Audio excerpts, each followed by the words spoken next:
Welcome to HomeKit 5. I'm Josh. I'm Brayden. This week's going to be a little bit different. We have one news story, and then we thought we'd do something interesting since we're getting to the end of the year. So let's dive into the news story, and then we'll tell you what we're doing. Mm-hmm. Okay, so the Yuffie Cam pain and tilt, some rumors have started spreading online. We might be getting a black variant of the Eufy Cam pan and tilt. Yeah, I like it. Yeah, it definitely looks, in my opinion, better than the white variant.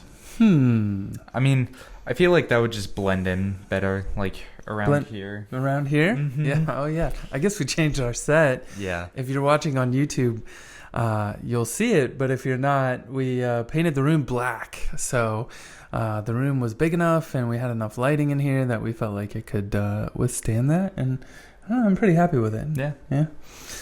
But yeah, I definitely think that would blend in easily down here if we wanted it to. Yes. But yeah.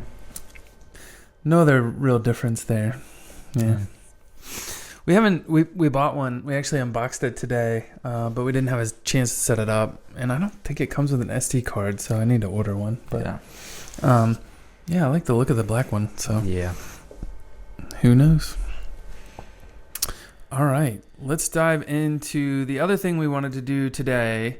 Given it was a little bit of light news, and there was also a tweet, I think that Home with Apple had started, and it was just like top 5 HomeKit gear of 2020, and there weren't any real rules applied to it. Like, it didn't say that it had to be something that came out in 2020, so we're just going to talk a little bit about some of the things that we've liked so far.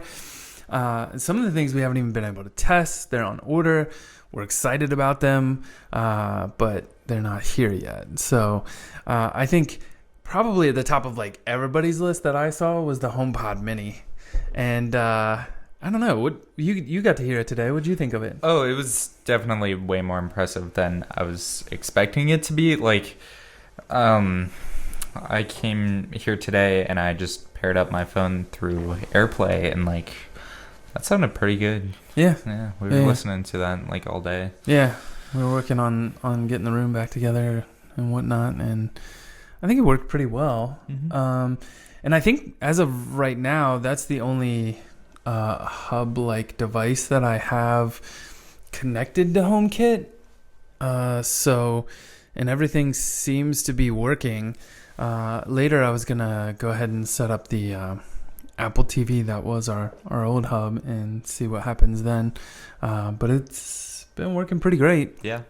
We did get some. I guess my one complaint would be we purposely dropped Ethernet jacks around this entire office, and neither of the HomePod or the HomePod Mini seemed to come with an actual Ethernet jack on the back of it. So when you were streaming over AirPlay, we were getting some drops.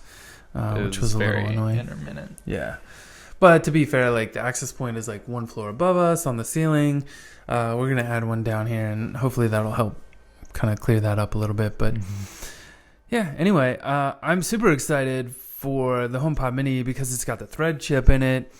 And that means that we'll get a Thread network when we add in the Nanoleaf Essential bulbs, which are on order. They should be here Tuesday the 8th, and those are going to go in the can lights that we have above us.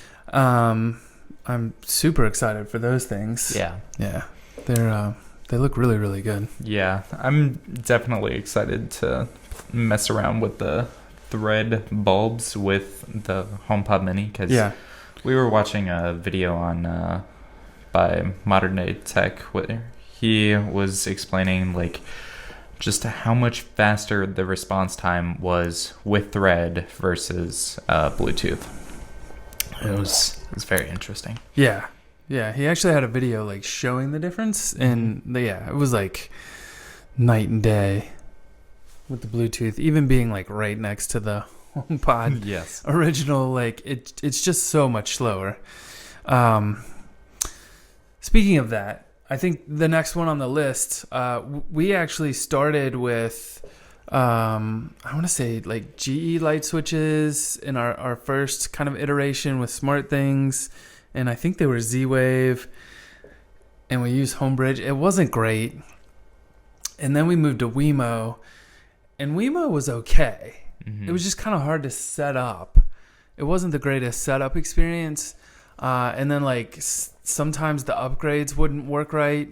But for the most part, the lights always worked when I told them to work. Like we never really had any problems with the Wemo not working. It just seemed like it would take you a while to get it to do what you needed it to do if you were trying to do something other than just like turning it off and on. And it could just be a little bit slow. But it was nice because they came in that three-way. You could install one switch in a three-way lighting circuit and leave the other switch just normal, and it would still work correctly. So that was kind of cool. But yeah, when we decided to come to this house, I did a lot of research, and everyone's like, hey, you should go with Lutron Cassetta. And I gotta say, like, I've been super happy with that. Like, we got the hub set up today, but even just... I was worried that the light, the interface on the dimmer would be too complicated, right? That's one thing I liked about the Wemo is it's just very, very simple. It was just touch control, sliding your finger up and down. But with this one, you got to hit the button up or down and then on or off on the light. So it's really not bad. Yeah. And I got to say, it felt near instantaneous when we started testing it, because it's got its own network. So to me it seems almost as fast or faster than our Hue Zigbee bulbs. So I've been super happy with it. Yeah, I mean, when we were testing it today, I mean that was almost instantaneous. Yeah. But yeah. All right. Yuffie Cam 2 is next up. Yeah. Specifically the 2 Pro. I think just the Yuffie Cam lineup in general it's very nice. Like, yeah. You can just, once you have a Yuffie Cam hub, then you can just add cameras. Yeah. It was definitely, I felt like the star at our last house. Like we had 2 cameras out front, then we added the doorbell. The doorbell didn't work with HomeKit, but it did work with the home base. And then the Eufy app is actually pretty good. And it does have HomeKit secure video, which I think is a big plus. As far as camera systems, I tried the Circle. We did pick up an Aqara G2H camera. We haven't set that up yet, but I've been impressed with the overall quality, I guess, of the Yuffie Cam 2, and so I'm excited to get these pros set up and see what they look like in the app, for sure. I mean, I know HomeKit Secure Video doesn't do 2K, but I think it'll still look good. Like you'll still be able to use the app and see it, so I'm kind of excited for that. Yeah, I think it'll be really great.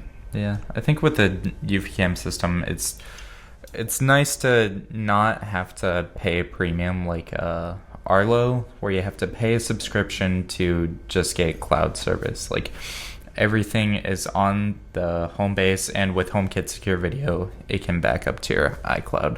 Yeah.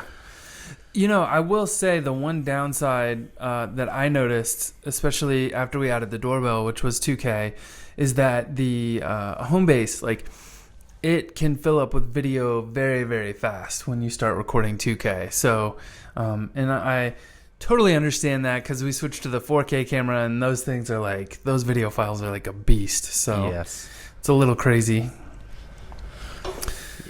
All right, last on our list, we didn't actually pick this one up, but we're very excited about it, and now that we are getting settled in, we may pick one up.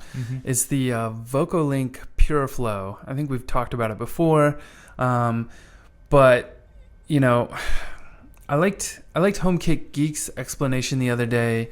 He was talking about everyone wants to make sure that they're taking vitamins and that they're drinking enough water and hydrating and taking care of their body, but we actually take something like 25,000 breaths per day, and that's the most basic thing that we do, and the quality of the air can like totally affect how you feel, how you think. So I think this is definitely top of mind. We didn't want to pick them up because like we had drywall dust everywhere. I think probably can't see it, but even on the like the Apple TV or even on the green screen up here, it's just like there's dust everywhere.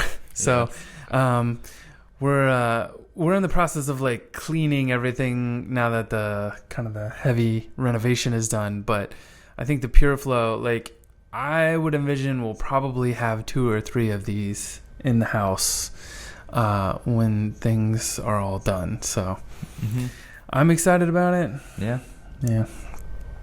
Air quality is a big thing. You know, I think out in Portland you guys had a non-smart one, and man, when you guys were moving out there, like huge wildfires when you first got out there. Yeah, that's actually why we bought the first 2 air filters, indoor air filters that we did, was because we were in Portland and there were wildfires, and it was like 3 or 4 days. This was back in like I want to say 2018. Yeah.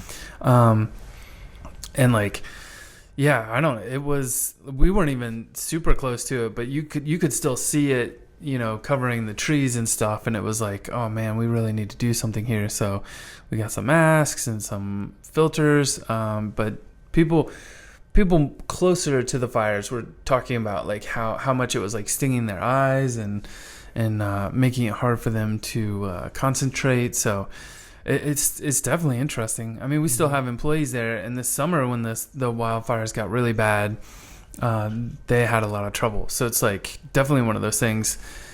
I think having these on hand is going to be a handy thing. So I don't know. I would recommend it. At least getting some kind of air filter, if not this particular HomeKit one. Yeah. One thing we wanted to like have on this list, and we tried right before to get everything set up, was the Hunter fans. Oh yeah. But I gotta say, like I'm not a big fan. Like I got all 3 set up, but it turns out like there's LED lights on it, but they're either on or off. There's no dimming of them whatsoever. So it's like, oof, that's tough for me. And then the fan has 4 speeds on it. I was kind of hoping once I got it set up in HomeKit, I could at least get a couple levels of dimming on the LEDs, but that turned out not to be the case. No, so, it's all or nothing. Yeah. And they're a little bright. So I'd almost wish that we could tune it down, 20% or so. I don't know what the lumens are. I'll have to look that up, but I mean, personally, another annoying thing, like just the beeping. Like, why does the fan have to beep? I don't like the fan beep. Yeah, so even if you tell, give the command to your phone or whatever and tell it to change the fan to 50%, like the fan responds with a beep. So, I don't know. It's annoying. I would agree with that. Yeah. All right. Well, that's all we had this week. We thought it would be fun. So that's kind of our thoughts on some of the tech in 2020 that we've gotten our hands on or we're excited about. And I think, for me, I think we're just getting a little glimpse or a taste of what the HomePod Mini can do. And, my hope is, I bought this HomePod Mini to kind of tie me over, but my hope is that they're going to come out with the full-size HomePod that has a Thread chip in it. And we've ordered the light strip, and I don't like seeing the Eve stuff come out with it. Like, I don't know. I think it's going to be amazing, and like having this mesh network that operates well and doesn't need a bridge to operate. Like, I'm super excited about that. So yeah, I mean, definitely with the Thread self-healing, like, if one device goes down, it'll just figure out what other pathways that they can use to make it work, to still get to your Thread devices. Yeah. It's really amazing. Yeah. I'm excited to play with it more once we actually have devices here. Mm-hmm. I think you can actually there's like a web interface and you can get into it and see the network somehow. So I don't know. That'll probably be an experiment in like 2 weeks or something when we have everything we need. Yes. But anyway, I just want to say thank you for watching or listening. And we did get a couple comments. I didn't pull them up ahead of time. Someone suggested we actually put some shelves up. We actually put these nice pictures up that we had in the old office. And then there's actually more kind of off the screen. They're like all famous spaceships. We kind of like that art. But I may explore trying to figure out where to we'll look at the picture, the frame, and see if we can maybe set a shelf in somewhere and put devices on there. Yeah. Because that's one comment suggested that. So anyway, if you have thoughts or questions or want to leave us a comment, we're always... That's the wrong one. Brayden's trying to look up the comment right now. I think you gotta... Yeah, I don't know why it didn't show up right in the playlist. Okay. There you go. Oh, yeah. Okay.